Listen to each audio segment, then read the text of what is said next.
Jasodha recording studio Rampatti से पूरा ले अपना दिल के अरमान डीजे संजय शमरा पूरा ले अपना दिल के अरमान जब ससुरा के छोड़ के हमर जान पूरा ले अपन दिल के अरमान जब ससुरा के छोड़ के हमर जान पूरा ले अपन दिल के अरमान जब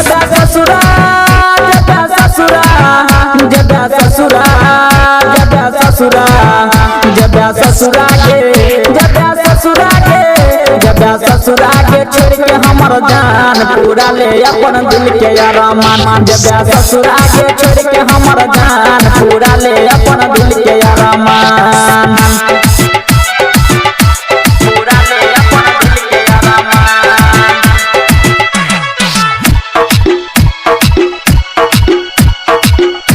पूरा ले अपना दिल के अरमान डीजे संजय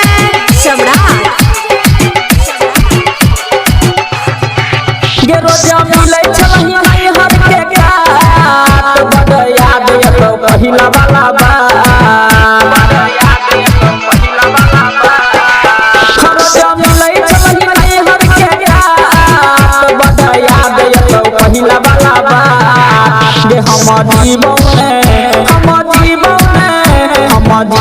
में तोरा बिना जान पूरा ले अपन दिल के अरमान जब ससुरा को छोड़ के हमर जान पूरा ले अपन दिल के अरमान पूरा ले अपन दिल के अरमान पूरा ले अपना दिल के अरमान डीजे संजय शमरा पूरा ले अपना दिल के अरमान ये राइटर सोती ललोरा कहल तो छोरा दूर के सराज बात सहल तो